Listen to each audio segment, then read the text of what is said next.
क्या प्यार इतना बड़ा जुर्म हो सकता है कि उसके बाद जिंदा लौटने का कोई रास्ता ना बचे?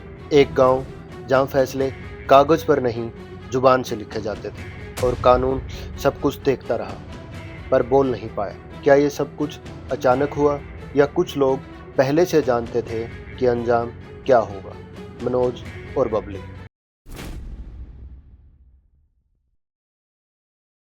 तो कहानी शुरू होती है हरियाणा में कैथल डिस्ट्रिक्ट के एक छोटे से गांव करोरा से, जहां मनोज नाम का एक लड़का रहता था।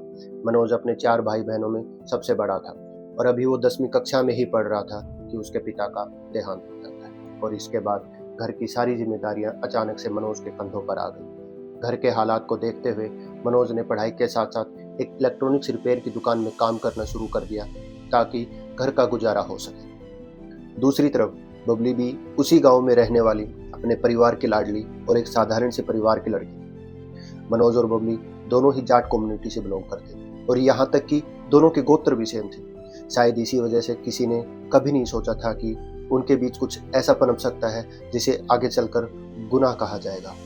गांव की सामान्य बातचीत, एक दूसरे को समझना और समय के साथ यह समझ धीरे धीरे प्यार में बदल गई। दोनों बालिग थे और उन्होंने अपने हक का इस्तेमाल करते हुए एक साथ रहने का फैसला लिया। तो उनके लिए रास्ता आसान नहीं था क्योंकि मनोज और बबली जानते थे कि गांव और परिवार कभी भी उनके इस फैसले को मंजूरी नहीं देंगे। इसी डर से उन्होंने भागने का फैसला लिया।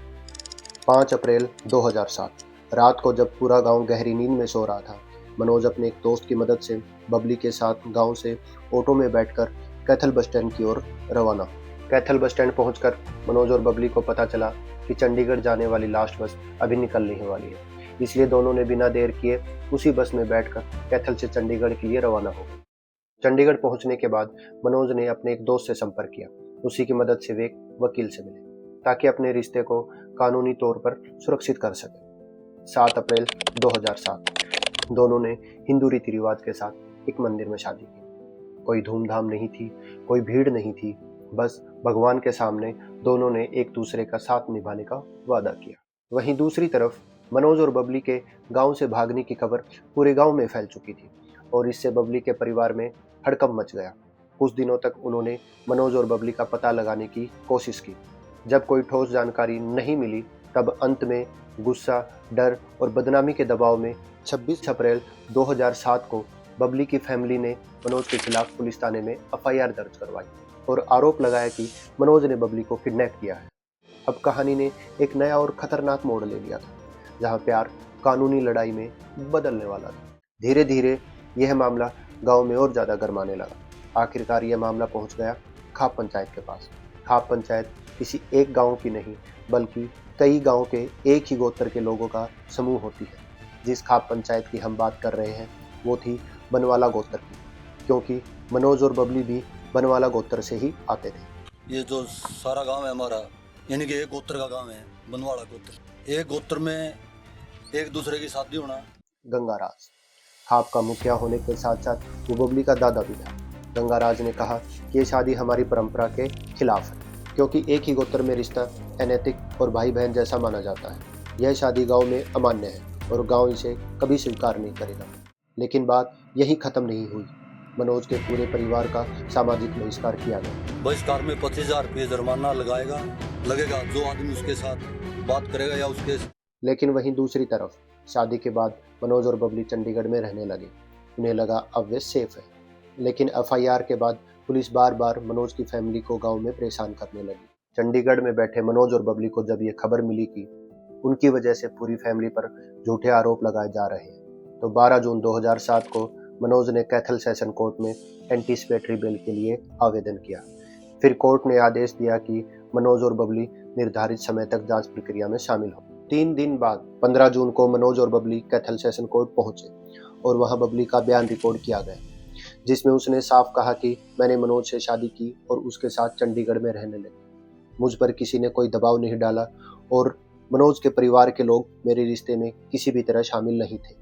कोर्ट ने सब सुनने के बाद अपना फैसला सुनाया कि भले ही दोनों एक ही गोत्र से हैं, परंतु यह शादी कानूनी रूप से लीगल है और आदेश दिया गया कि मनोज और बबली की सुरक्षा के लिए 5 पुलिसकर्मी तैनात किए जाए।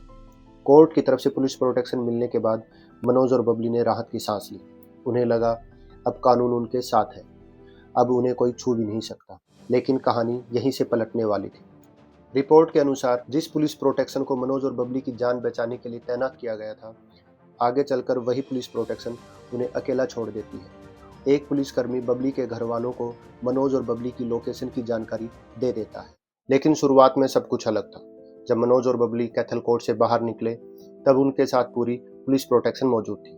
पुलिस जीप में जब मनोज और बबली कुरुक्षेत्र की ओर जा रहे थे, तभी अचानक से एक लाल मारुति कार उनके पीछे पीछे चलने लगी। जब बबली ने जीप की खिड़की से पीछे देखा, तो उसका चेहरा डर से सफेद पड़ गया। मनोज, वो कार हमें फॉलो कर रही है। मनोज ने उसका हाथ थामा और कहा कि घबराओ मत, हमारे साथ पुलिस है, हमें कोई छू नहीं सकता।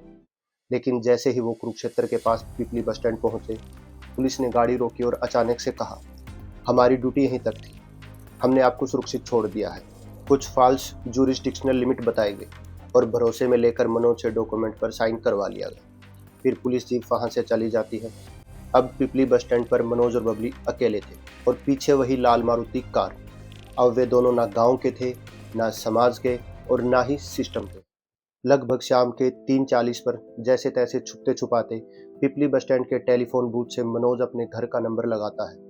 दूसरी तरफ मनोज की मां चंद्रपति फोन उठाती है और सुनाई देती है बेटे की कांपती हुई आवाज, मां, पुलिस ने हमें पिपली बस स्टैंड पर छोड़ दिया है और अब हम दिल्ली के लिए निकल रहे हैं, वहां पहुंचकर आपको फिर फोन करेंगे, चिंता मत करना।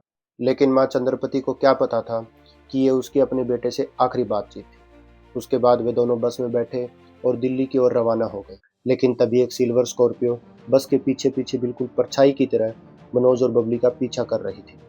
पिपली के लगभग 20 किलोमीटर दूर एक टोल प्लाजा पर जब बस सवारियां उतारने के लिए रुकी, तभी अचानक से वही सिल्वर स्कॉर्पियो तेजी से आकर बस के आगे रुक गई। पल भर में कुछ लोग बस में चढ़े और मनोज बबली को मारते पीटते घसीटते हुए बस से नीचे उतारा गया। बबली चीखती रही, मनोज उसे बचाने की कोशिश करता रहा, लेकिन दोनों को जबरदस्ती उसी स्कॉर्पियो में धकेल दिया गया। आसपास के सभी लोग ये सब कुछ खड़े खड़े देख रहे थे, लेकिन कुलदीप सिंह, जो कि एक रोड कॉन्ट्रैक्टर था, हिम्मत दिखाते हुए उस स्कॉर्पियो के लाइसेंस प्लेट नंबर नोट कर लेता है और तुरंत पुलिस को इन्फॉर्म करता है। लेकिन उधर स्कॉर्पियो तेजी से हाईवे छोड़कर कच्चे रास्ते की तरफ मुड़ गई। मनोज बबली को शहर से दूर खेतों के बीच में ले जाया जा रहा था, जहां ना कानून था ना मदद। रात के लगभग 9 बज चुके, चारों तरफ अंधेरा, सन्नाटा और दूर दूर तक सिर्फ खेत। स्कॉर्पियो वहीं खेतों में जाकर रुकती है और मनोज बबली को जबरदस्ती नीचे उतारा जाता है। मनदीप, स्कॉर्पियो का ड्राइवर, सुरेश, बबली का सगा भाई, राजेंद्र, बबली का चचेरा चाचा, गुरुदेव, चचेरा भाई, सतीश, पास का रिश्तेदार और बारूराम, बबली का मामा, सब ने मिलकर पहले तो बबली के सामने मनोज को बहुत मारा पीटा गया। मनोज गिरता है, फिर उठने की कोशिश करता है, बबली रोती है, चिल्लाती है। फिर बबली की तरफ बढ़ता है सुरेश, उसका अपना भाई, जिसने राखी बंधवाते समय अपनी बहन की रक्षा करने का वादा किया था, लेकिन उसी भाई ने अपनी बहन को जबरन जहर पिला दिया। थोड़ी देर बाद उसका शरीर कांपने लगता है, वो दर्द में चीख उठती है, लेकिन उसकी वहां सुनने वाला कोई नहीं था। रात अब पूरी तरह काली हो चुकी थी और दूर दूर तक कोई इंसान नहीं। मनोज अब भी जिंदा था। फिर हमलावरों ने मनोज को गाड़ी के पीछे बांधा सर और काफी दूर तक घसीटा सर इन्होंने, फिर गला घोंट के मार दिया सर, हाथ पैर बांध के नहर में डाल दिया सर उनको। अगले दिन की सुबह हुई और गांव की गलियों में एक खामोश खबर फैलने लगी, काम हो गया। लेकिन किसी के पास कोई सबूत नहीं था और ना ही किसी ने कुछ देखा था। उधर मनोज के घर में हर बीतता मिनट भारी पड़ रहा था। ना कोई फोन आया, ना कोई खबर मिली। हर बीतते पल के साथ माता चंद्रपति का दिल और ज्यादा घबराने लगा। जब सुबह भी कोई खबर नहीं मिली, तो माँ चंद्रपति और बहन सीमा को यकीन हो चुका था कि कुछ अनहोनी हो चुकी है। बिना देर किए दोनों घबराए हुए कदमों से बुटाने पुलिस स्टेशन पहुंचे। कांपती हुई आवाज में माँ ने कहा, मेरे बेटे मनोज और बहू बबली कल से लापता हैं। हमें शक है कि उनको किडनैप किया गया है।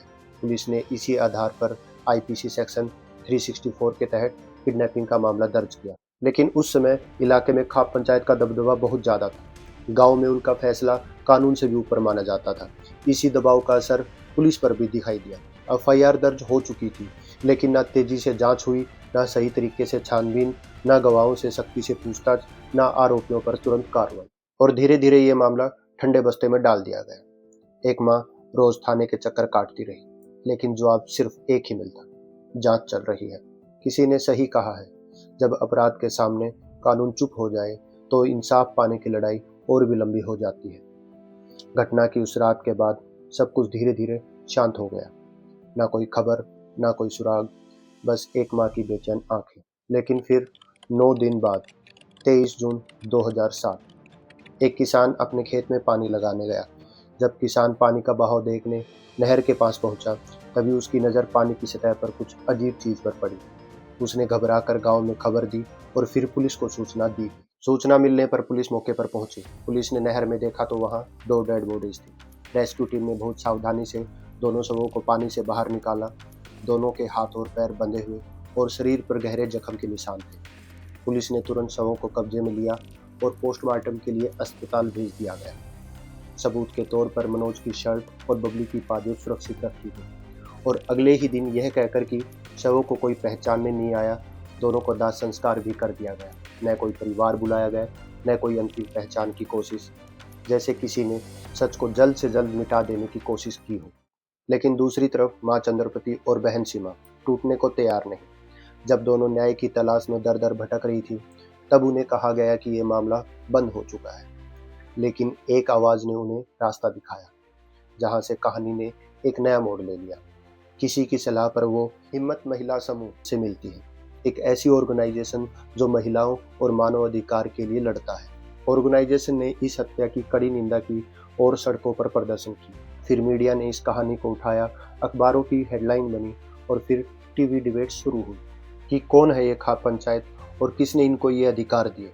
उसके बाद ये मामला एक क्षेत्र तक नहीं बल्कि पूरे देश में चर्चा का विषय बन चुका था और यहीं से शुरू हुई मनोज और बबली को न्याय दिलाने की असली कहानी। धीरे धीरे मामला कोर्ट तक पहुंच चुका था, लेकिन कोर्ट में पहुंचने से पहले एक नई मुश्किल खड़ी। केस लड़ेगा कौन? मुश्किलें एक नहीं, मुश्किलें अनेकों थी।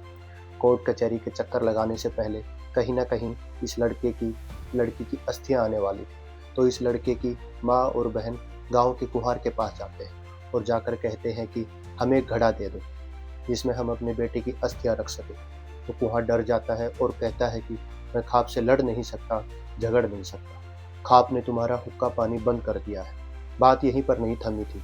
जब कोर्ट कचहरी के चक्कर लगाने होते थे तो टेम्पो वाला, रिक्शा वाला भी उन्हें अपने टेम्पो में बिठाने से डरता था, लेकिन लड़के की माँ और बहन ने हिम्मत नहीं हारी। अब हम अपनी कहानी पर वापस आते हैं कि केस लड़ेगा कौन। बहन सीमा और माँ चंद्रपति दोनों न्याय की उम्मीद लेकर वकीलों के दरवाजे खटखटा रहे थे, लेकिन हर दरवाजे से एक ही जवाब मिला कि ये केस खाप पंचायत के खिलाफ है, हम ये केस नहीं ले सकते। हर बंद दरवाजे के साथ उम्मीद थोड़ी थोड़ी टूटती जा रही थी। लेकिन तभी एक नाम सामने आया, एडवोकेट लाल बहादुर खोवाल, वो वकील जो मनोज की फैमिली के साथ खड़ा हुआ। एडवोकेट लाल बहादुर के केस लेने के बाद इस मामले की कार्रवाई शुरू हुई करनाल कोर्ट में। कोर्ट की पहली सुनवाई में एडवोकेट लाल बहादुर ने सीधा सवाल उठाया कि पुलिस खाप पंचायत के लीडर गंगाराज को अरेस्ट करने से क्यों बच रही है, जिसकी साजिश में अहम भूमिका है। एडवोकेट लाल बहादुर ने रोड कॉन्ट्रैक्टर कुलदीप सिंह के बयान और मनोज की आखिरी फ़ोन कॉल का हवाला दिया, जिसमें मनोज ने बताया था कि बबली के रिश्तेदार उनका पीछा कर रहे हैं। फिर कोर्ट रूम में जब जज ने सीधा सवाल किया कि खाप पंचायत के लीडर को अब तक अरेस्ट क्यों नहीं किया गया, तभी एक सीनियर ऑफिसर खड़ा हुआ और जवाब दिया कि हम गंगाराज को अरेस्ट नहीं कर सकते क्योंकि उसके अरेस्ट से लॉ एंड ऑर्डर की स्थिति बिगड़ सकती है। यह पहली बार था कि जब एक लॉफुल अथॉरिटी एक अनलॉफुल ताकत के सामने बेबस नजर आ रही थी। फिर सभी दलीलें सुनने के बाद कोर्ट ने आदेश दिया कि मनोज बबली की हत्या से जुड़े सभी आरोपियों को गिरफ्तार किया जाए। पूरे इलाके में हलचल मच गई। घटना के लगभग 1 साल बाद जुलाई 2008 में पुलिस ने पहली बड़ी कार्रवाई की। सुरेश और अन्य सभी आरोपियों को गिरफ्तार कर लिया गया। फिर कई दिन की तलाश के बाद पुलिस ने आखिरकार गंगाराज को भी गिरफ्तार कर लिया। गिरफ्तारियां हो चुकी थी, लेकिन सबसे बड़ा सवाल था कि सच साबित कैसे हो। फिर पुलिस ने जांच शुरू की और जांच उन्हें ले आई एक सिल्वर स्कॉर्पियो पर, वही गाड़ी जिसमें मनोज बबली को किडनैप करके ले जाया गया था। जब गाड़ी की तलाशी ली गई तो अंदर से मिले मनोज की शर्ट के टूटे हुए बटन और दोनों की फटी हुई तस्वीरें। ये सिर्फ चीज़ें नहीं, ये सबूत थे जो उस रात की पूरी कहानी बयां कर रहे थे। फिर पुलिस ने अपनी इंटेरोगेशन शुरू की। सबसे पहले पूछताछ कुलदीप सिंह से की गई। जो कि उस स्कॉर्पियो का ड्राइवर था, और लंबी पूछताछ के बाद कुलदीप सिंह टूट गया और उसने वो सच बोल दिया कि हाँ, हम सब ने मिलकर ये किया। एक एक कर बाकी सभी आरोपियों ने भी कॉन्फेस किया कि हाँ, हमने अपनी फैमिली की इज्जत के नाम पर मनोज और बबली को मार डाला। ये कॉन्फेशन एक बयान नहीं था, बल्कि ये उस सोच का खुलासा था जो ओनर के नाम पर जिंदगी छीन लेती है। समय बीतता गया। 33 महीने की लगातार सुनवाई, गवाह, सबूत और हर तारीख पर न्याय की एक नई उम्मीद। आखिरकार 30 मार्च 2010 करनाल सेशन कोर्ट में मीडिया, परिवार और वो लोग जो ये देखना चाहते थे क्या इंसाफ सच में मिलेगा। फिर जज ने फैसला पढ़ना शुरू किया। मनोज और बबली की हत्या के मामले में सुरेश, गुरुदेव, सतीश, राजेंद्र, बारूराम आरोपी पाए जाते हैं और इन पांचों को डबल मर्डर केस में मृत्युदंड दिया जाता है। ये देश की हिस्ट्री में पहली बार था जिसमें ऑनर किलिंग के दोषियों को सेशन कोर्ट ने मौत की सजा सुनाई। फिर जज ने अगला नाम लिया गंगाराज। साजिश रचने के आधार पर उसे आजीवन कारावास की सजा सुनाई और आखिर में मनदीप सिंह, जो कि उस स्कॉर्पियो का ड्राइवर था, उसे किडनैपिंग का दोषी मानते हुए 7 साल की सजा सुनाई जाती है। लेकिन यहाँ एक और हैरान करने वाली बात यह थी कि जिस जज ने करनाल कोर्ट के अंदर फांसी की सजा सुनाई थी, पंचायत के लोगों ने धमकी दी थी कि हम तुम्हें छोड़ेंगे नहीं। इसीलिए जज भी डर की वजह से वहां से अपना ट्रांसफर करवाकर कहीं और चली जाती है। लेकिन इस फैसले ने पूरे देश को एक साफ संदेश दिया कि कानून किसी भी परंपरा से बड़ा है। लेकिन मनोज के परिवार के दिल में एक दर्द बाकी था। गंगाराज, जिसे इस पूरी साजिश का मास्टरमाइंड माना गया, उसे मौत की सजा नहीं, सिर्फ उम्र कैद मिली। लेकिन कहानी यहीं खत्म नहीं हुई। करनाल कोर्ट के फैसले के बाद देश ने मान लिया था कि इंसाफ मिल चुका है। लेकिन कानून में हर फैसले के बाद एक और दरवाजा खुला रहता है, अपील का दरवाजा। आरोपियों ने पंजाब और हरियाणा हाई कोर्ट में करनाल कोर्ट के इस फैसले को चुनौती दी। फिर मार्च 2011 में हाई कोर्ट ने अपना फैसला सुनाया, जिसमें सुरेश, राजेंद्र, बारूराम, गुरुदेव इनकी मृत्युदंड की सजा बदलकर आजीवन कारावास कर दी गई और कारण बताया गया कि डेथ पेनल्टी के लिए सबूत ठोस हैं पर पर्याप्त नहीं। और फिर एक और चौंकाने वाला फैसला आया। गंगाराज, जिसके फैसले से खून बहा, उसे लैक ऑफ एविडेंस के आधार पर रिहा कर दिया गया। तो सवाल आज भी जिंदा है, क्या सच में मनोज बबली को न्याय मिला? क्या बहन सीमा को तसल्ली मिली? और क्या मां चंद्रपति का दर्द कम हुआ?